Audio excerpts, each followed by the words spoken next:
الحمدللہ نحمدہ ونصلی علی رسولہ الکریم اما بعد فاعوذ باللہ من الشیطان الرجیم بسم اللہ الرحمن الرحیم الرحمن علم القرآن۔ سورہ رحمان کی جو فضیلت ہے بقیہ صورتوں پہ وہ دو وجوہات بیان کی جاتی ہیں اس کی۔ نمبر ایک تو یہ ہے کہ اس صورت میں اللہ تعالیٰ نے جتنے اہتمام سے انسانوں سے خطاب کیا ہے بالکل اسی اہتمام سے جنات سے بھی خطاب کیا ہے۔ جی قرآن مجید میں باقی جو آیات ہیں جو قرآن مجید کا اسلوب ہے وہ یا ایھا الناس سے خطاب کرنا ہے، جس کا مصداق جو پہلا مصداق ہے وہ انسان ہے، لیکن اس صورت میں اللہ تعالیٰ نے بار بار کہ اے جن و انس فبأي آلاء ربكما تكذبان، اے جنات اور انسانوں تم اپنے رب کی کون کون سی نعمتوں کو جھٹلاؤ گے۔ تو ایک تو یہ اہم چیز ہے اس میں۔ دوسری صورت میں ایک اہم چیز یہ ہے کہ اس میں اللہ تعالیٰ نے اپنی نعمتوں کو بیان کر کے بار بار فبأي آلاء ربكما تكذبان اس آیت کا تکرار بہت کیا ہے۔ بالکل بظاہر کسی آیت کو یا کسی جملے کو بار بار ریپیٹ کرنا یہ کلام میں ایک عیب سمجھا جاتا ہے۔ آپ ایک ہی بات کو، جیسے میں اپنی مثال دیتا ہوں، لوگ مجھے کہتے ہیں آپ کہتے ہو نا بولو نا بھائی کیا ہو گیا بولو نا، تو لوگ کہتے ہیں یا بھائی یہ ذرا کم کر دیں، اور واقعی کم ہونا چاہیے۔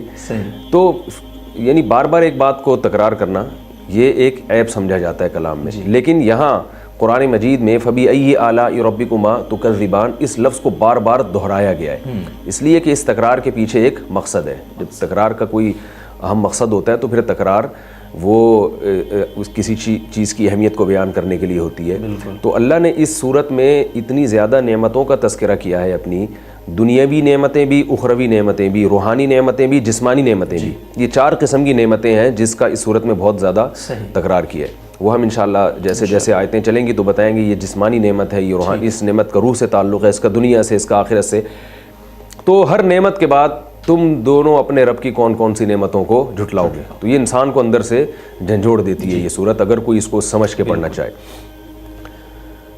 الرحمن، صورت شروع ہی الرحمن کے لفظ سے ہو رہی ہے، تو اللہ تعالیٰ نے جو اپنا انٹروڈکشن کروایا ہے وہ الرحمن کے لفظ سے۔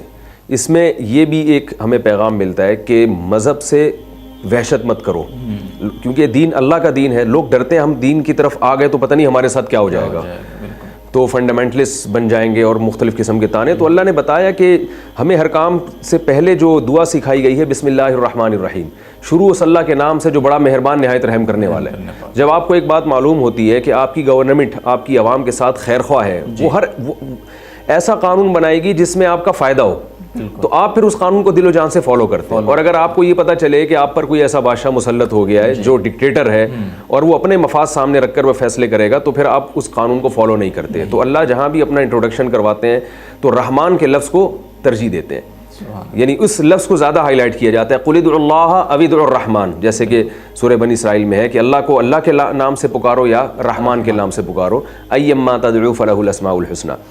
تو بسم اللہ میں بھی ہمیں یہی سکھایا گیا کہ ہر کام بسم اللہ الرحمن الرحیم، تو اللہ کی ان 2 صفات کو ہائی لائٹ کیا جاتا ہے۔ مسلمان بار بار رحمان بھی ہے رحیم بھی۔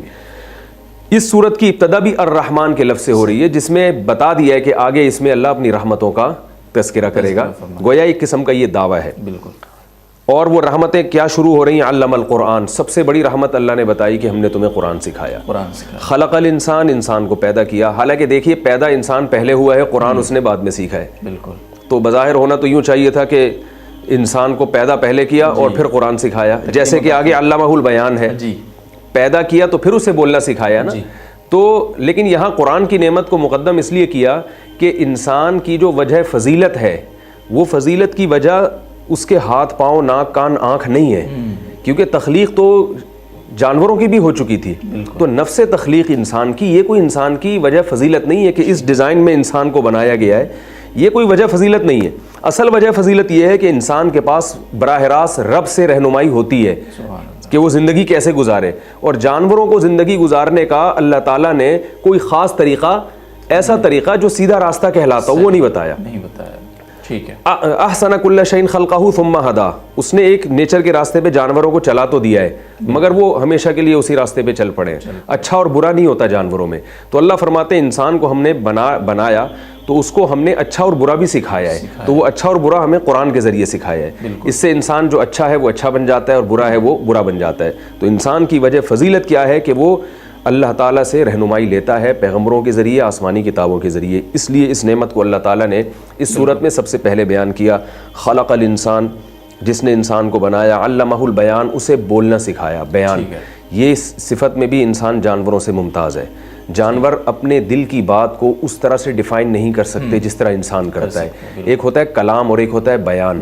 تو بیان کلام سے بھی اوپر کی چیز ہے. جانور کلام بھی نہیں جانتے، بولتے ہیں مگر کلام نہیں کرتے. اور بیان اس سے بھی، بیان کہتے ہیں بالکل کھول کھول کے ڈیفائن کر دینا. تو انسان کو اللہ نے یہ پاور دی ہے کہ جو بھی بات اس کے دل میں ہوتی ہے ایک ایک لفظ وہ اپنی زبان کے ذریعے اس کو سامعین تک پہنچا دیتا ہے.